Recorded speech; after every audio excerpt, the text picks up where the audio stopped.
Siti Hadijah.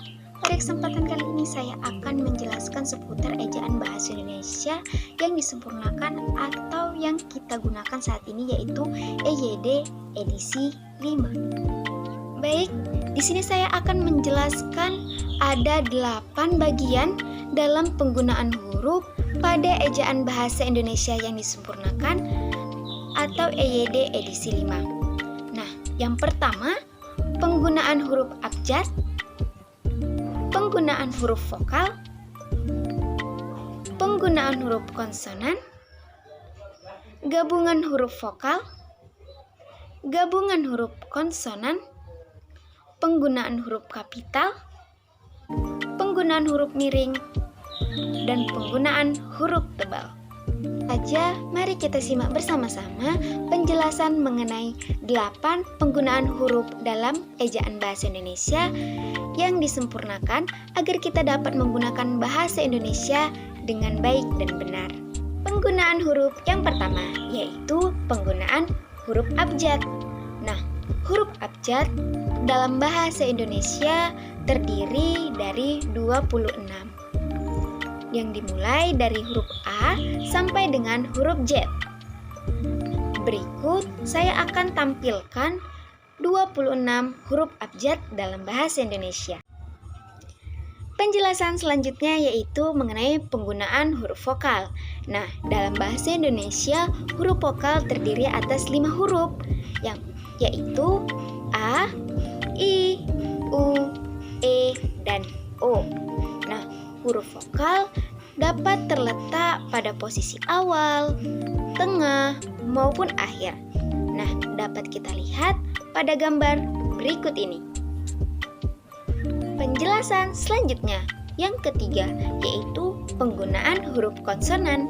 Nah, dalam bahasa Indonesia, huruf konsonan terdiri dari 21 huruf yang di luar dari 5 huruf vokal yang tadi kita sebutkan. Nah, huruf konsonan merupakan huruf mati atau huruf yang diucapkan dengan suara yang terperangkap atau terhalang oleh bibir maupun lidah. Nah, berikut huruf konsonan dalam bahasa Indonesia sebagai berikut. Bahasan penggunaan huruf berikutnya yaitu gabungan huruf vokal. Nah, bicara tentang gabungan berarti ada 2 huruf vokal yang bergabung yang dapat melambangkan satu bunyi vokal yang sama. Nah, dalam gabungan huruf vokal atau istilah lain yang kita kenal dengan monoftong dan diftong. Nah, diftong merupakan 2 huruf vokal yang diucapkan sekaligus dan menghasilkan satu bunyi dan vokal masih dalam satu suku kata yang sama. Nah, kata-kata tersebut yaitu ada kata ai, au, e, dan oi.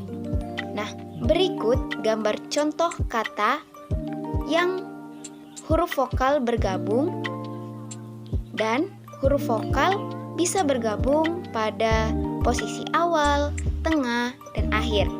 Selanjutnya yaitu mengenai istilah monoftong. Nah, monoftong adalah 2 buah vokal yang diucapkan menjadi vokal tunggal.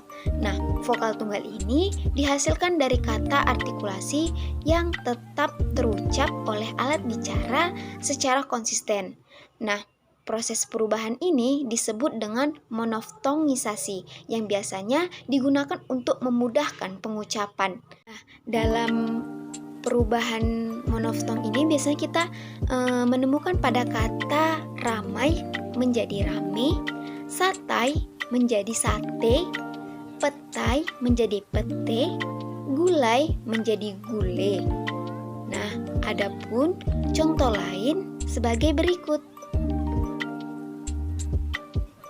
Monoftong dalam bahasa Indonesia juga dapat terdiri dari gabungan huruf E dan A yang dibaca dengan E.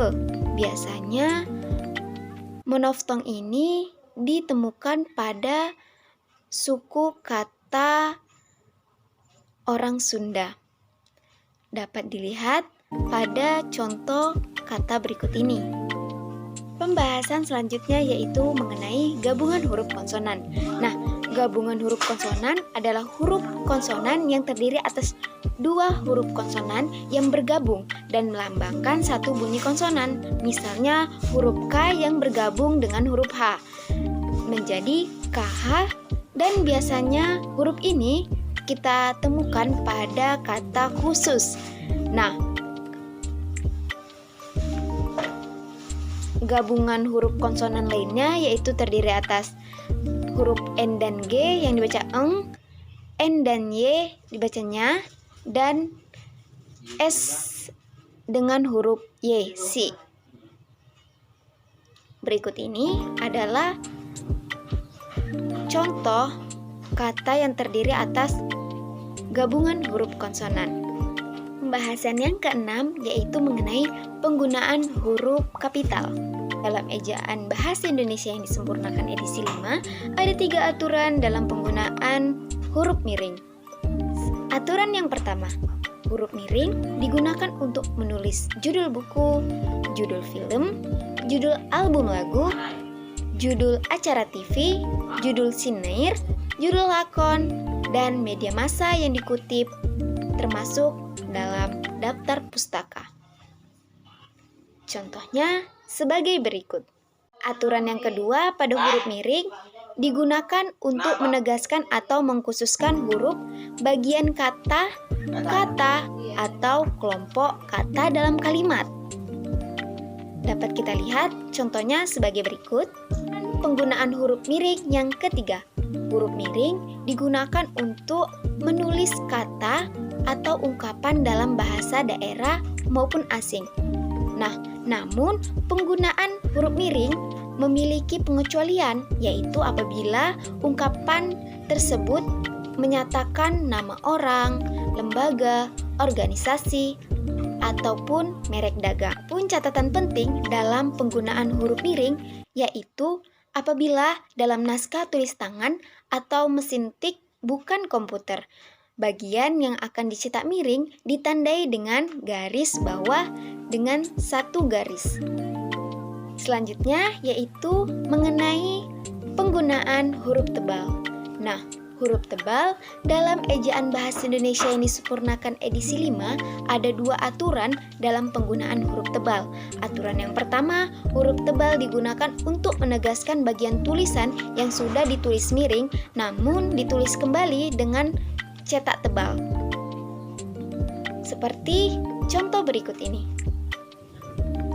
Aturan yang kedua yaitu huruf tebal digunakan untuk menegaskan bagian karangan seperti bab atau subbab sebagai pemisah atau penjelas mana bagian dari bab, subbab, dan keterangan. Penting untuk diingat bahwa dalam naskah tulisan, misalnya kita menulis tangan atau mesin tik yang bukan komputer, bagian yang akan kita cetak tebal bisa kita tandai dengan 2 garis bawah. Demikian penjelasan saya mengenai penggunaan huruf dalam ejaan yang disempurnakan edisi 5. Semoga bermanfaat bagi kita semua dan kita dapat menggunakan bahasa Indonesia dengan baik dan benar sesuai pedoman ejaan bahasa Indonesia yang disempurnakan. Untuk itu, saya mengucapkan sekian dan terima kasih. Wabillahi taufiq wal hidayah. Wassalamualaikum warahmatullahi wabarakatuh.